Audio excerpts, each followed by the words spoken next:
Sunday Sundarakanda రచన Shri సుందరదాసు MS Ramarao గారు. ట్రాక్పై గానం గానకళారత్న శ్రీ వెంపటి సత్యనారాయణ తెనాలి. వ్యాఖ్యానం విశ్లేషణ సహజ కవి డాక్టర్ అయినాల మల్లేశ్వరరావు తెనాలి.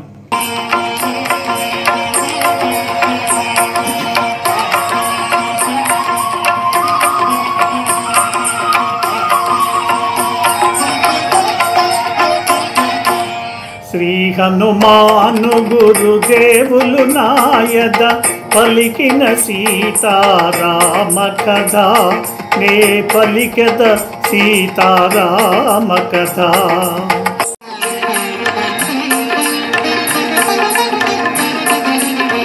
నీవలినే శ్రీరామచంద్రుడు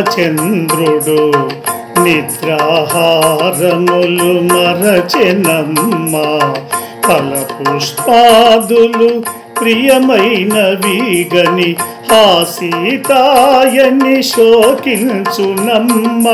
నీ జాడ తెలిసి కోదండ పాని తడవు చేయకే రాగలడమ్మా అని హనుమంతుడు సీతతో పలికే అంజలి గతించి చెంతల నిలిచి.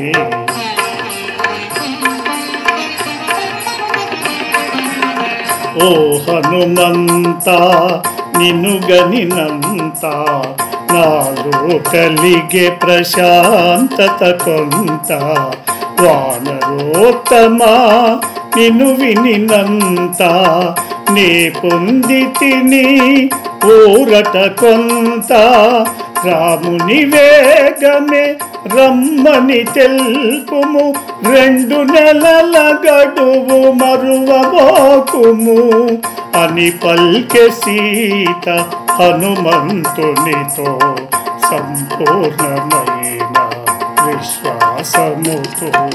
శ్రీ హనుమాను గురుదేవులు నాయద పలికిన సీతారామ కథ, నే పలికెద సీతారామ కథ.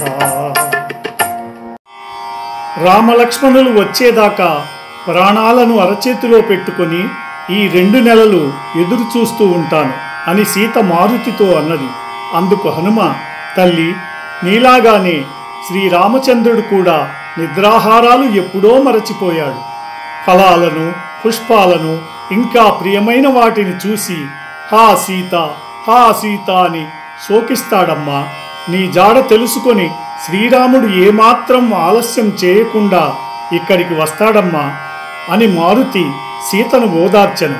అంత సీత, హనుమా నిన్ను చూశాక నాకు కొంత ప్రశాంతత కలిగింది. వానరోత్తమా నీ మాటలు విన్నాక నేను కొంత ఊరట పొందాను.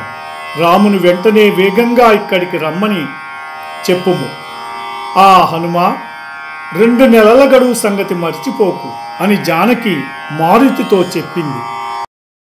ఈ ప్రోగ్రాంపై మీ యొక్క అభిప్రాయాన్ని లైక్ చేసి కామెంట్ రూపంలో తెలియజేయండి.